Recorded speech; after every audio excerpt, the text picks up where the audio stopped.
बिस्मिल्लाहिर्रहमानिर्रहीम, अस्सलाम वालेकुम। आप देख रहे हैं हेड ऑन और मैं हूं मुनीब फारूक। गिलगित बल्तिस्तान में इलेक्शंस अब से 3 रोज़ बाद उनका इनेकाद हो रहा है। सूरत हाल सियासी तौर पर इस वक्त काफ़ी चार्ज्ड है और तमाम जमातें कैंपेन कर रही हैं। पाकिस्तान तहरीक इंसाफ को ये एतराज़ रहा है कि उन्हें कैंपेन करने से रोका गया है, जबकि गिलगित बल्तिस्तान की हुकूमत का मौक़िफ़ और इलेक्शन कमीशन का मौक़िफ़ यही है कि इसका एक प्रोटोकॉल, एक तरीका है। जिन्होंने NOC लिए हैं उनको नहीं रोका गया, लेकिन जिन्होंने NOC नहीं लिए उनके लिए फिर जाहिर बात है ज़ाब्ते की खिलाफ वर्जी करने के हवाले से कार्रवाई भी की गई है। बहरहाल एक कांटे का मुकाबला है। गिलगित बल्तिस्तान के इंतखाबात के अंदर अहमियत अपनी जगह, लेकिन कुछ ऐसे सियासी मामलात हैं जो कि इस वक्त इस्लामाबाद में हो रहे हैं। एक ऐसा डिसएग्रीमेंट है, यानी इख्तलाफ है, जो कि इत्तेहादी जमातों के दरमियान मौजूद है, और वो जमातें हैं पाकिस्तान मुस्लिम लीग नून और पाकिस्तान पीपल्स पार्टी।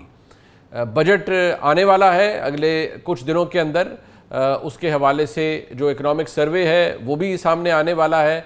कुछ ऐसे नुकात हैं जिन पर अब भी पाकिस्तान पीपल्स पार्टी और पाकिस्तान मुस्लिम लीग नून में मुशावरत हो रही है, लेकिन डिसएग्रीमेंट, इख्तलाफ अभी भी मौजूद है। क्या ये मसला हल हो जाएगा?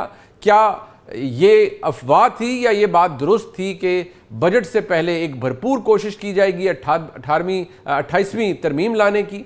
ये वो सवाल है जो कि आपके जहन में है, मेरे जहन में है। क्या वाकई कुछ ऐसा हो रहा है जो नज़र नहीं आ रहा है? और जिन नुकात पर इख्तलाफ है पीपल्स पार्टी और मुस्लिम लीग नून में, वो हल तलब है या उनमें इख्तलाफ बढ़ सकता है? ये तमाम बातें इस पर गुफ्तगू करने के लिए, इनको एनालाइज करिए, मेरे साथ मौजूद हैं जनाब राना सनाउल्लाह साहब, जो कि वज़ीर आज़म के मुशीर हैं बराए सियासी अमूर। राना साहब, बहुत शुक्रिया आपका।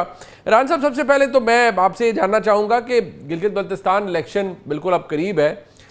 जाहिर बात है आपका इलेक्शनरिंग का बड़ा तजर्बा है। एक प्रैक्टिकली क्या पोजीशन है मुस्लिम लीग नून की? नशिस्तें कितनी को हासिल कर पाएंगे आप?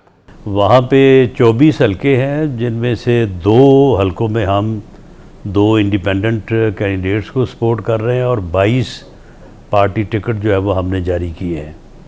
22 में से 15 हलकों में इंशाअल्लाह ताला हमारी पोजीशन जो है वो बड़ी बेहतर है। और ये आप नोट कर लें कि इन 15 हलकों में हम नंबर 1 या नंबर 2 पे ही होंगे। और यहाँ पे हमारा पीपल्स पार्टी से मुकाबला है और 3 हलकों में IPP से जो है वो मुकाबला है। ये जो शोर मचा रहे हैं हमारे दोस्त PTI से, ये किसी हलके में भी जो है वो ना हमारे ना किसी और जमात के इन कंपटीशन भी नहीं है।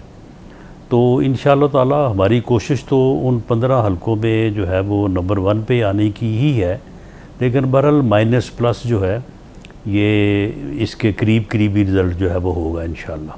राना साहब, ये जारी बात चलें, सियासी मुखालफी तो अपनी जगह, लेकिन बिलावल भुट्टो जरदारी साहब भी बड़ी सख्त तकारीर वहाँ पर कर रहे हैं। और क्या आप समझते हैं कि जो वफाक में इत्तेहाद है वहाँ आप एक दोनों जमातें हरीफ जमात के तौर पर सामने हैं एक दूसरे के, तो क्या नताइज होंगे वहाँ जो इलेक्शन हो रहा है उसके हवाले से? नहीं, तगड़ा मुकाबला जिस तरह से मैंने ये हल्का वाइज बात की है तो इसी तरह से है। कोई एज सच स्वीपिंग या क्लीन स्वीप वाली किसी पार्टी की भी कोई पोजीशन नहीं है। वो अलहदा बात है कि इलेक्शन रैलीज़ में या इलेक्शन जलसों में लोगों का खून गरमाने के लिए और अपने वर्कर्स को जोश दिलाने के लिए जो है वो इस किस्म की बातें की जाती हैं, तो इसलिए वो भी कर रहे हैं। और हमारे दोस्त भी जो वहाँ पे मौजूद हैं तो वो भी पूरी कोशिश कर रहे हैं कि पार्टी वर्कर्स को जो है वो पुरजोश तरीके से जो है वो इलेक्शन लड़ने की जो है वो तरगीब दें। तो ये हर पार्टी का हक है, इसमें कोई गिला शिकवे वाली बात भी नहीं है। अच्छा राना साहब, ठीक है, कुछ पाकिस्तान तहरीक इंसाफ के दोस्त तो चलें तनकीद कर रहे हैं और वो कर रहे हैं, उनकी तनकीद में बड़ा वजन भी है, लेकिन आपके इत्तेहादी, मैं फिर दोबारा बात करूंगा, पीपल्स पार्टी, बिलावल साहब ने तो फॉर्म 47 का ताना भी आपको दे दिया है। हमने 2024 के इंतखाबात में देखा बहुत शोर मचा, धांधली का, फॉर्म 47 का और इलेक्शन मैनेजमेंट का। यहाँ भी अगर वही शोर दोबारा बर्पा हुआ तो फिर क्या होगा? नहीं तो 2021 में क्या हुआ था? 2021 में पीपल्स पार्टी ने जो है वो बड़े जलसे किए, PMLN ने भी बड़े जलसे किए, तो उसके बाद फिर रिज़ल्ट क्या आया था। और बिलावल साहब क्या कह रहे हैं कि 9 सीटें हमसे छीन ली गई थी, लेकिन क्या फिर बाद में उन्होंने कोई इंतखाबी उज़रदारियाँ दायर की, किसी जगह पे थ्रू एविडेंस जो है वो साबित किया। अब देखिए मामला ये है कि पाकिस्तान में इलेक्शन जो हैं वो जो है वो ठीक है, हर इलेक्शन के बाद एक बयानिया बनता है। अब फॉर्म 47 का बयानिया बना है, तो 18 में जो है वो RTS के बैठने का बना था। उसके बाद 13 में जो है वो RO का बयानिया जो है वो बना था। इसी तरह से आप चले जाएं पीछे तक, तो ये इलेक्शंस की जो धांधली है इसकी शुरुआत कहाँ से हुई थी। ज़रा उस इलेक्शन को आप याद करें कि वो कौन सा इलेक्शन था और कौन सी हुकूमत थी जहाँ से ये सिलसिला जो शुरू हुआ है तो आज तक थमने को का नाम नहीं ले रहा। तो बहरहाल ये इलेक्शन जो है वो जलसों की तकारीर जो है वो ऐसी ही होती हैं, लेकिन बहरहाल ये बदकिस्मती है कि पाकिस्तान में इलेक्शन जो है उनकी क्रेडिबिलिटी जो है, भले वो सही होते रहे हैं या गलत होते रहे हैं, वो बन नहीं सकी। और उसका सारा कसूर जो है वो सियासतदानों का है। ये काम सियासतदानों ने करना था जो कि नहीं किया गया। हम आज भी इस बात को करने को, इसको क्रेडिबल बनाने के लिए पॉलिटिकल पार्टीज़ के साथ, पॉलिटिशियंस के साथ बैठने को तैयार हैं। हम 2018 के बाद भी तैयार थे, हम 2018 से पहले 16-17 में भी बैठने को तैयार थे। ये आपके इल्म में है कि कौन उस वक्त बैठने को तैयार नहीं था और कौन आज भी तैयार नहीं है। अच्छा रान साहब, चले ठीक है, अपनी जगह आपका एक मौक़िफ़ है इस पे और उसका एहतराम अपनी जगह, लेकिन देखिए ऐसे हालात भी तो पैदा हुए हैं, बुरी मिसालें यानी बैड प्रेसिडेंट भी तो क्रिएट किए गए हैं। आप देखिए कि अब बैरिस्टर गौहर खान साहब ये तमाम तर सूरत हाल देखने के बावजूद वो इस नतीजे पर पहुँचे हैं कि वो कहते हैं कि अगर हमें आप मज़ीद दबाएंगे और हमें इतना ना दबाइए, इतना ना कॉर्नर कीजिए कि हम निज़ाम से ही बाहर निकल जाएं। क्योंकि देखिए वहाँ जुनैद अकबर खान साहब, उनको सूबा बदर कर दिया गया, असद कैसर साहब जा नहीं पाए, उन्होंने कहा मेरे लिए, इन्होंने इस्लामाबाद एयरपोर्ट की ट्रैफिक बंद कर दी, दीगर और जो लोग हैं उनको बहुत से मसाइल हुए। ओवरऑल गिला ये है कि आपने उन्हें कैंपेन ही नहीं करने दी और वो बार बार कह रहे हैं कि हमें आप कॉर्नर करेंगे तो हम निज़ाम से निकल जाएंगे। नहीं, सिस्टम से तो वो 9 मई से निकल चुके हैं। अब तो वो यानी सिस्टम में आने की उनको कोशिश करनी चाहिए और सिस्टम को यकीन दिलाना चाहिए कि हमसे दोबारा ऐसा जो है वो काम सरजद नहीं होगा। लेकिन वो ये तो ना कहें कि वो सिस्टम में मौजूद है, वो सिस्टम में मौजूद नहीं है। उन्होंने 9 मई को जो किया और उसके बाद उन्होंने 24 नवंबर को जो इस्लामाबाद के ऊपर हमला किया, तो वो सिस्टम में रह के तो कोई ऐसा नहीं कर सकता जो उन्होंने किया। तो अब भी वो वहाँ पे इलेक्शन में मौजूद नहीं है, वो सिर्फ ख़बर बनवाने की हद तक हैं। और जो तरीक़ाकार वहाँ के इलेक्शन कमीशन ने बनाया है उसके मुताबिक जो भी गया उन्होंने किसी को नहीं रोका, इजाज़त दी है। तो जो उसके बगैर जाएगा तो फिर उसके ख़िलाफ़ तो कार्रवाई होगी। अब गौहर खान साहब जो हैं ये भी तो वहाँ पे यानी इलेक्शन कैंपेन ही कर रहे हैं ना, जो राजा सलमान अकरम साहब ने भी करनी थी, जुनैद अकबर साहब ने भी करनी थी। उन्होंने कोई इनसे हट के कोई रहता कोई और नया काम तो नहीं करना था। तो अगर उन्होंने एक तरीक़ाकार तय किया है कि भाई आप आएँ, आके हमें यकीन दहानी कराएं कि आप ये रूल्स रेगुलेशंस की पाबंदी करेंगे तो हम आपको NOC जारी कर देंगे, आप करें कैंपेन। तो उसके मुताबिक क्या हर्ज है ऐसा करने में। और अगर आप सिर्फ इसलिए जाएं कि वहाँ से आपको नकारा जाए और उसके बाद फिर आप ख़बर बनाएं, जबकि आप उस इलेक्शन में मौजूद भी नहीं हैं, किसी जगह पे आप कंटेस्ट में नहीं हैं, तो ये पर उनकी अपनी एक मर्ज़ी है या उनका एक अपनी सोच है। जिस तरह से अडयाला में वो हर हफ्ते जाते हैं, उनको मालूम नहीं है कि इस तरह से मुलाकात नहीं होगी, लेकिन वो ख़बर बनाने के लिए जाते हैं हर दफ़ा। अच्छा चले इमरान साहब, ये इलेक्शंस का तो अपना मामला है, इस्लामाबाद के अंदर भी कुछ बातें गर्दिश ज़रूर कर रही हैं। हम देख रहे हैं कि कुछ मीटिंग्स हो रही हैं बड़ी एक्सटेंसिव। कल दो रोज़ पहले भी हुई, वो इनकन्क्लूसिव रही। कल भी मैं देख रहा था कि डिप्टी प्राइम मिनिस्टर की सदारत में मीटिंग हो रही थी पाकिस्तान पीपल्स पार्टी की जो मोअज़्ज़ज़ अरकान हैं उनके साथ।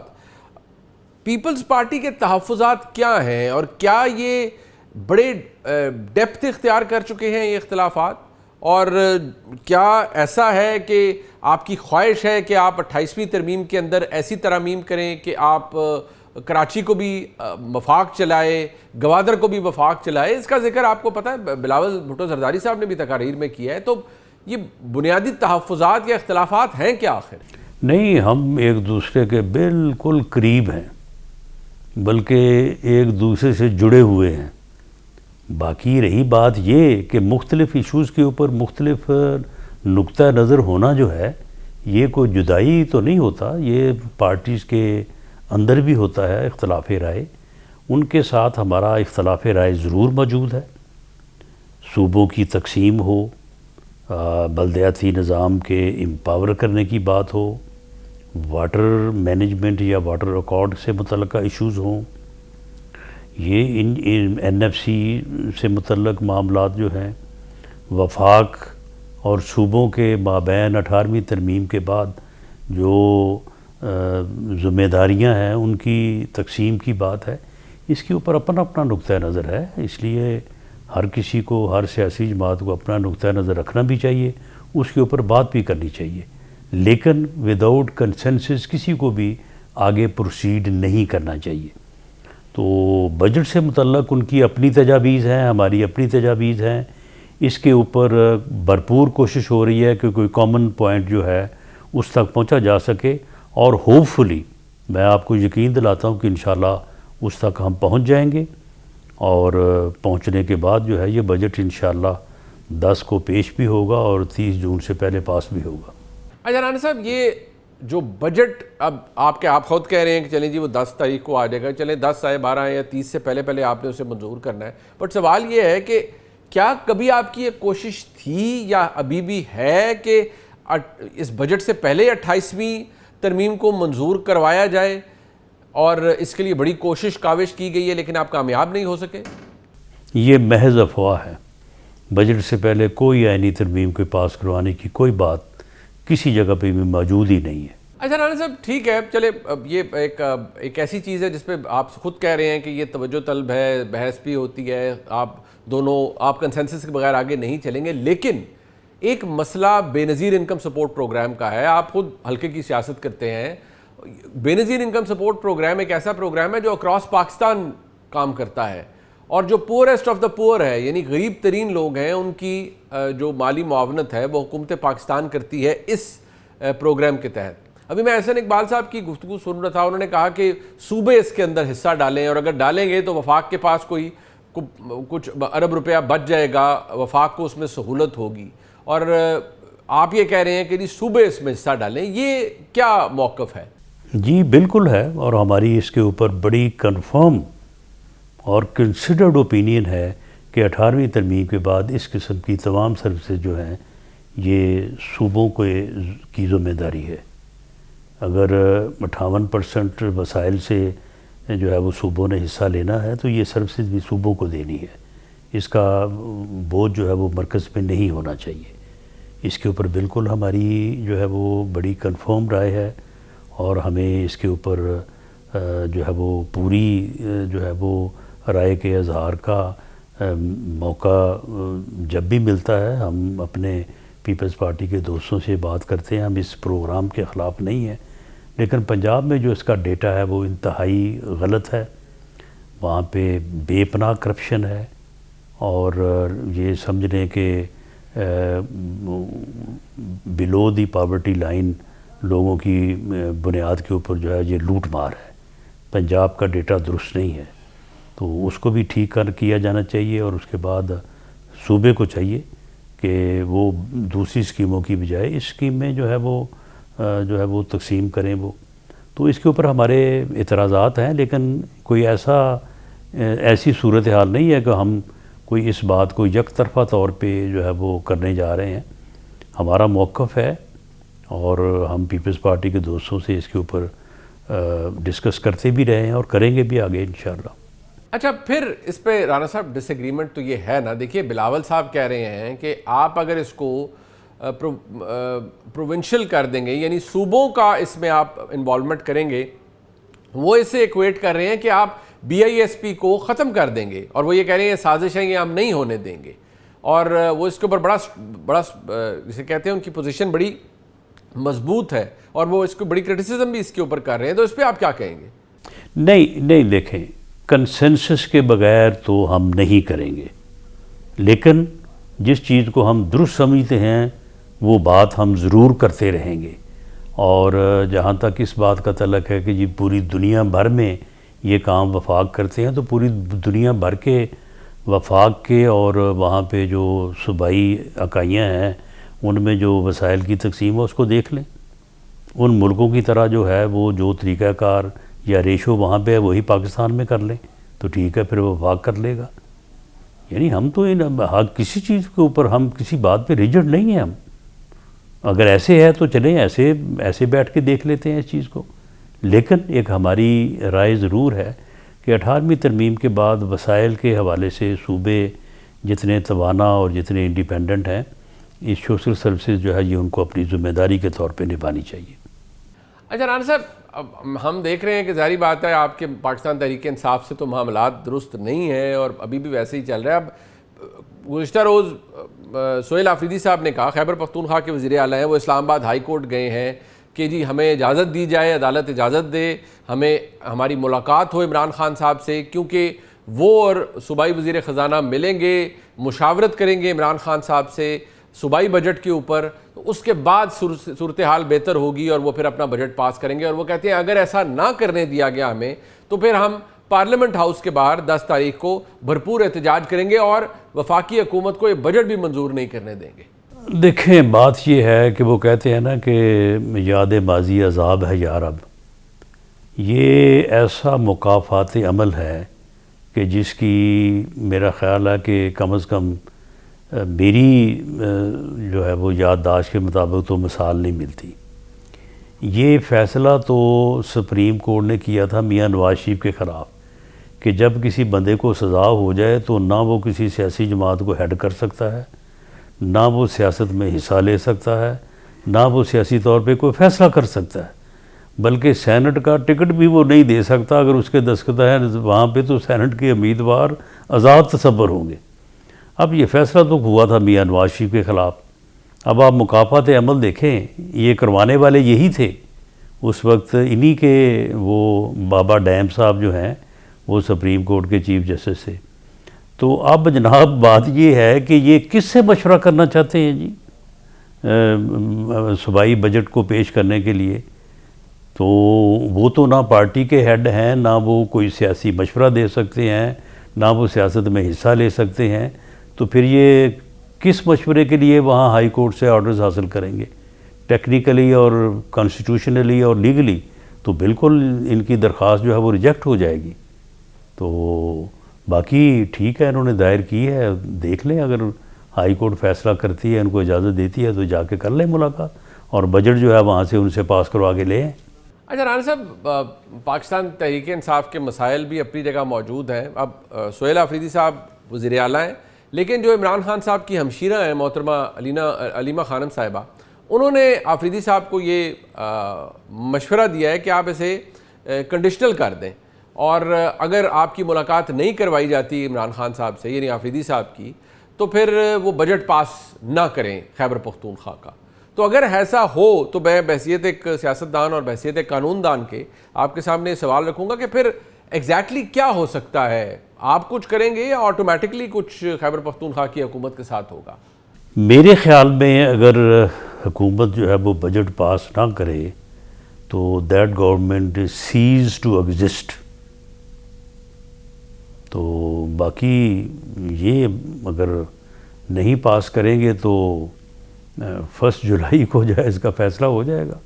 अच्छा राना साहब, टूवर्ड्स दी एंड एक सवाल जो मेरे जहन में भी है वो हम सियासी रिकन्सिलिएशन की बात करते हैं, दीगर लोगों ने भी की, मौलाना फजल रहमान साहब का एक अपना मौक़िफ़ है, वो तो खैर आपकी इस हुकूमत को ही नहीं मानते, उनका पोजीशन ये है। लेकिन सवाल ये है कि अचकज़ई साहब लीडर ऑफ द अपोजिशन हैं कौमी असम्बली के अंदर, वो बार बार कहते हैं बस कर दें, आप लोग क्या कर रहे हैं, खान को बाहर निकालें, इलाज करवाएं, ये करें वो करें, सियासी रिकन्सिलिएशन करें, और ये बार बार अचकज़ई साहब ने ये बात कही है। तो क्या मियां नवाज शरीफ साहब के आप बड़े करीब हैं और आप उनके दरीना साथियों में से हैं, प्राइम मिनिस्टर साहब के साथ आपकी रोज़ मुलाकात होती है, क्या आप लोग ऐसा जमात कभी ये सोचते हैं कि हाँ यार बहुत हो गया, लेट्स मूव फॉरवर्ड, थोड़ी सियासी रिकन्सिलिएशन भी होनी चाहिए? तो उन्होंने कितनी बार मियां नवाज शरीफ साहब से जाके कही है ये बात, वो चले जाएं वहाँ पे जाती उम्रा और मियां साहब से मिल के वो बात कर लें, फिर मियां साहब जो भी जवाब दें। मैंने तो नहीं देखा कि कोई सियासतदान जो है वो 2, 4, 10 इकट्ठे होके वो गए हों मियां नवाज शरीफ के पास, ये जाएं उनके पास। हो सकता है वो इनके साथ अपना गिला शिकवा भी करें, लेकिन मेरा नहीं ख्याल कि अगर ये जाएंगे तो वो इनको खाली वापस लौटाएंगे। वो ज़रूर इनको कोई रास्ता देंगे या इनकी बात को मानेंगे। तो ये इधर उधर बस ऐसे ही हवाई जो है वो अपना जो है वो तीर चलाने से तो मामला हल नहीं होते। मैंने अचकज़ई साहब से कहा है, मैंने कहा कि आप लीडर ऑफ द अपोजिशन हैं, तो आप लीडर ऑफ द हाउस को जो है वो कहें कि वो आप मिलना चाहते हैं, तो मुझे बताएं, मैं आपका मैसेज लेके चला जाता हूँ और मैं इंतज़ाम करवाता हूँ मिलने का। तो उन्होंने इसका मुझे कोई जवाब नहीं दिया। राइट राना साहब, आपने बड़ी वैसे हौसला अफजा बात की है कि अगर जनाब अचकज़ई साहब तशरीफ़ ले जाएंगे मियां नवाज शरीफ साहब के पास तो वो उन्हें खाली हाथ नहीं भेजेंगे, यानी गुफ्तगू उनसे करेंगे, खाली हाथ अचकज़ई साहब वापस नहीं आएंगे। जी बिल्कुल, वो गिला भी करेंगे, लेकिन उसके बाद वो यानी जितने मंजे हुए और जितने यानी एक्सपीरियंस्ड पॉलिटिशियन है, now he is the senior most politician इन पाकिस्तान, तो वो कैसे हो सकता है कि वो सियासत में मौजूद ये जो सूरत हाल है इसके ऊपर एक साहिब राय ना दें। राइट, बहुत शुक्रिया जनाब राना सनाउल्लाह साहब हमारे साथ मौजूद थे जी। इफ्तिखार अहमद साहब मेरे साथ मौजूद हैं जो कि सीनियर सहाफ़ी भी हैं, इलेक्शन एक्सपर्ट भी हैं, और जो गिलगित बल्तिस्तान का इलेक्शन हो रहा है, ये एजाज़ इफ्तिखार साहब को हासिल है कि उन्होंने वहाँ जाकर भी इसके हवाले से बड़ी गहरी तहकीक कर रखी है, और उस बात को भी ज़ाहिर बात है बड़ा अरसा हो गया, लेकिन वहाँ की जो इलेक्शन डायनामिक्स हैं उनको भी वो बखूबी समझते हैं। इफ्तिखार साहब बहुत शुक्रिया आपका, आपने अपना कीमती वक्त दिया। सबसे पहले तो इफ्तिखार साहब, इससे पहले कि हम ज़रा खुसूसी स्पेसिफिक थोड़ी बात करें, जनरल एक क्या हमेशा ये एक नॉर्मल इलेक्शन है गिलगित बल्तिस्तान का जो हो रहा है और हमेशा होता है, या इस दफ़ा आपको लगता है कि इसकी थोड़ी हाइप ज़्यादा है, या ये नॉर्मल ही है, ऐसा ही होता है? देखिए 2009 में हमने इसको पहली दफ़ा बराह रास्त वहाँ से इलेक्शन को पाकिस्तान के अवाम के आगे पेश किया, बराह रास्त टेलीविज़न के ऊपर। वहाँ पे थोड़ा बहुत तजुर्बा में हुआ, हमारे पे हमला भी हुआ। अच्छा। एक उम्मीदवार को पसंद नहीं आई हमारा रवैया, एक तो चलता रहता है। मेरे लिए एक बात जो बड़ी अजीब है वो है पीटीआई का रवैया। अच्छा। As a political force, Pakhtunkhwa Awami Party ने कहा कि यार तुम हमारे निशान पे लड़ लो, उन्होंने कहा ये हम नहीं लड़ते। फिर उसने कहा MWM ने, जो एक ख़ास हैसियत रखती है, उसने कहा कि गिलगित बल्तिस्तान में आ जाओ हमारे साथ है, और ये सेनेटर उसने नासिर साहब ने कहा, मजलिस वाहिदत मुस्लिमीन ने, यस, और मैं वो एक ख़ास वजह से उनकी एक बड़ी स्टैंडिंग है, वो वोट बैंक है, बड़ा हैवी वोट बैंक है, बिल्कुल है, बड़ा हैवी वोट बैंक है। उन्होंने 16 नशस्तों पर इनको कहा आ जाओ, आउट ऑफ 24। ठीक है भाई, 16 में से तुम 8 भी जीत जाते तो बहुत बड़ी बात थी, लेकिन इन्होंने कहा कि जी पीटीआई की जो मरकजी क़यादत है, मतलब निशान एक होता ना, निशान ही ना होता, निशान उन्होंने कहा हमारे निशान पे आके लड़ो, लेकिन जो पीटीआई की मरकजी क़यादत थी उन्होंने कहा नहीं ऐसा नहीं करना। फिर राजा नासिर अब्बास ने इनको कहा कि भाई जो खालिद खुर्शीद है उसको मुश्तरका जलसे करने को कहा, तो उसने कहा कि जी मेरे पास तो पैसे नहीं है कि मैं आपके साथ मिलकर जलसा करूँ। राइट, ठीक है। जो साबिक वज़ीर आला है, जी जो साबिक वज़ीर डिस्क्वालीफाई हो गए। बिल्कुल। पीटीआई की आदत ने MWM के साथ इत्तेफाक न होने की वजह कोई मसला की बताई, जो कि वो ओपनली वैसे इल्ज़ाम ये देते हैं कि जी हुकूमत ने कोई गंद डाला है और इन्होंने हमारा इत्तेफाक नहीं देखो ना मेरे दोस्त, हमें ग्राउंड रियलिटीज़ की बात करनी है। असल में तुम हर चीज़ एक खुफिया अदारों के हवाले करके बात करते हो, तो मैं समझता हूँ हमें नहीं करना चाहिए। ग्राउंड भी है, ये जो सारे नाम हैं, गिजर, चलास, ये कोई नाम है इलाकों के ना, तो इन इलाकों में आबादियाँ भी तो होंगी ना। वो आबादियाँ किसी ये जो गुफ्तगू आप फरमाइए ना, जो पाकिस्तान तहरीक इंसाफ का मौक़िफ़ वो हमारे प्रोग्राम में आके देते हैं, वो कहते हैं कि जी ये उनको वो कहते हैं इल्हाक हमारा होने ही नहीं दिया गया, हमने तो कोशिश की। भाई वो कहते हैं, महमूद अचरजी कहता है आ जाओ, क्यों नहीं गए? नासिर के साथ क्यों नहीं गए? नहीं क्यों नहीं गए? जब ये ऑफर आ रही थी उस वक्त कहते कि नहीं होने दिया जा रहा ना। तो आज जब हम बात कर रहे हैं तो हम कोई और बात कर रहे होते, जो इलेक्शन के नतीजे आते शायद वो बहुत मुख्तलिफ नतीजे होते। हमें ये भी तो देखना चाहिए ना। अब जो हमारे सामने पोजीशनें देखें, 14 एक दफ़ा एक पार्टी के पास सीटें रही, पीपल्स पार्टी के पास, और एक दफ़ा 14 पाकिस्तान मुस्लिम लीग नून के पास सीटें रहीं आउट ऑफ जो 2 हुकूमतें उन्होंने बीच में चलाई, और फिर 10 सीटें रहीं तहरीक इंसाफ के पास। तो ये कहना है कि इनकी यहाँ पे वोटिंग स्ट्रेंथ नहीं है या वोट बैंक नहीं, बिल्कुल गलत है। नहीं, बट क्योंकि ये सबसे बड़ा प्रॉब्लम तो ये भी आपने कहा तहरीक इंसाफ का रवैया, जो उनके साथ रवैया, जो उनका एहतजाज है कि ये हमारे साथ जो रवैया रवा रखा गया है वो ये कि हमारे पे आपने ये कहा कि आप NOC ने लेके आए तो लिहाजा सुबह बदल कर। सर मैंने आपको कह दिया, मुनीब के पास NOC हो या ना हो, मुनीब को महल्ले में जाने से, महल्ले में लोगों से मिलने से कोई नहीं रोक सकता। सर लेकिन कैंपेन तो ज़रूरी है ना। हाँ तो कैंपेन हो गई मुनीब की, मुनीब का नाम चला गया, बस ख़त्म। तो ये जिसका ये दावा करते हैं खान साहब कि 80% हम जीत गए थे, तो क्या हुआ था ना, इनके पास निशान था कोई? नहीं। बोलो, था निशान? नहीं, निशान नहीं था ना, निशान तो ले लिया गया। अच्छा, कोई इनको बकौल उनके कोई उनको जलसा करने दिया गया था? नहीं। तो फिर 80% कैसे ले गए? तो मेरे दोस्त ये फ़लसफ़ी के बारे में वो सोचें कि इस फ़लसफ़े में कौन सा हिस्सा दुरुस्त है और कौन सा हिस्सा दुरुस्त मतलब नहीं। आप ये कह रहे हैं कि अगर उनका ये दावा के लिए हमें 80% लोग हमारे साथ हैं, तो कैंपेन और नो कैंपेन लोग निकल के वोट डाल देंगे, जो मर्जी कैंडिडेट हो, निशान उसका कोई भी हो, लोग ढूंढ के डाल देंगे। तुमने अपनी, जब तुम ट्रांसमिशन में हमारे साथ बैठे थे, क्या बातें कर रहे थे? वैसे ही है, ये कर रहे थे और विटनेस भी किया। ये कर रहे थे। मैं तो जब जो वोट डालने गया तो लोग पोलिंग स्टेशन के अंदर आके पूछ रहे थे कि तहरीक इंसाफ का कैंडिडेट का निशान कौन सा है। यस। तो ऐसे शोर मचाने का कोई फायदा नहीं, सेंसिटिव एरिया है, it's a very sensitive area. Hindustan की नजर है इस एरिया के ऊपर। अच्छा, कारगिल का एरिया और ये एरिया उसका हमेशा टारगेट एरिया होगा। अच्छा चलिए अब थोड़ा सा, और हमें यहाँ पे बहुत पॉजिटिवली बिहेव करना है। ये भी not for me, for all of them.